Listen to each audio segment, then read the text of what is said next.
pinupuntahan. Kaya nga, napasugod na kami dito sa nagte-trending at pinipilahan na crispy dinuguan na sobrang panalo naman talaga ng serving at sa halagang 60 pesos nga lang ay napakarami ng laman. Tapos dadagdagan pa yan ng lechon kawali sa ibabaw. At syempre, perfect na kapartner niyan ay itong kanilang puto bigas na 10 piso lang. Guys, ito yung crispy dinuguan dito sa Master Lex.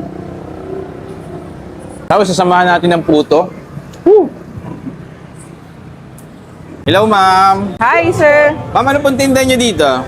Crispy dinuguan po. Paano naging crispy ma'am? Sir, meron tayong nilalagay na lechong kawali. So, separate ng luto, ma'am, tapos yung sabaw, hiwalay din, ganon.